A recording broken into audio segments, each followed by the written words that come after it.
My son Logan's had an addiction for 10 years. Logan is a drug addict. He started his addiction injecting heroin. Now I understand he's into fentanyl. Michael and I went through a divorce. You always wonder how it's going to affect your children. One night, Michelle walked out of the house without saying a word. I was heartbroken, but I always take the high road. No, I don't think he took the high road.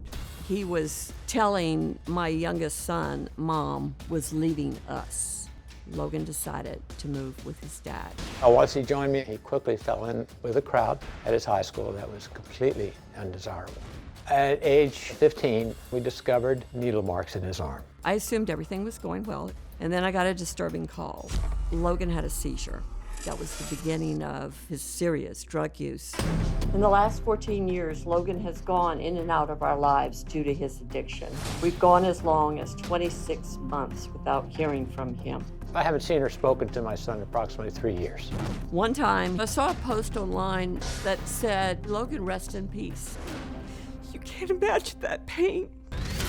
I find out this isn't true. Somebody's just played a mean joke. Logan's probably been in the hospital for drugs at least 8 times. Whether he was found in a park having a seizure or he overdosed. Worrying about whether or not the phone call I get in the middle of the night is someone that's calling me with terrible news is a pain I cannot describe. A couple of weeks ago, I got a call from a hospital. Logan had overdosed on fentanyl. I can't change my son's addiction. I'm hoping Dr. Phil can give us advice.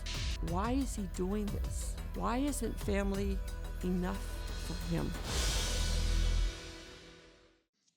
Well, Michelle is here, and also joining us virtually is her ex-husband and Logan's father, Michael. So, Michael, it's good to see you. Hello, Phil. Good to see you again. It's been a while.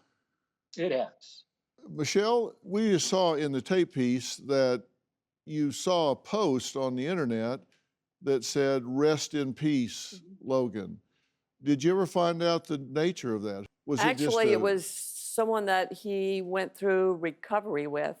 The only way I can describe it is if you have children, it's like you're standing up on a wall and someone tells you that. All you want to do is sink and curl up. Well, that's just terrible, and it's cruel, and I just hate that.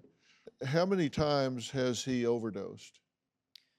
Well, it's hard to say. I'm going to say probably 10 to 12 times. 10 to 12 or at least times. he's been in the hospital. Okay, that 10 to many 12 times. times. I mean, it could be from a seizure to most of the time an overdose. Okay. And Michael, how long has it been since you've seen him? I last saw Logan 3 years ago, March, I believe, with Josh and his wife, Mickey, at dinner.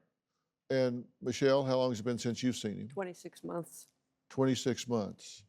So when y'all see him today, it'll be the first time you've actually laid eyes on him in That's 2 to correct. 3 years.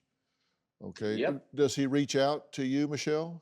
He's always reached out to me because whenever he goes to the hospital or he has to get medication, I'm always his contact and number. Mm-hmm. And that's kind of like when I know, I take a deep breath. But in the last 26 months, I didn't get any of those calls. Yeah. So there's no way for me to, unless he reached out to me. Right. I didn't have his phone number. And how many times has he been to rehab? Over a dozen times? Close to it. Yeah, Roughly speaking, yes. Yeah, that he's been to rehab. And so now he's going again today, right? He's headed there today. He was in the hospital, he got out, and you wanted to stop here for me to have a conversation with him in hopes that some button could be pushed, something could be said, done, maybe that'll trigger something in him that he'll finally turn a corner and approach this differently than what he has in the past. Yeah. If anybody could, I thought it would be you.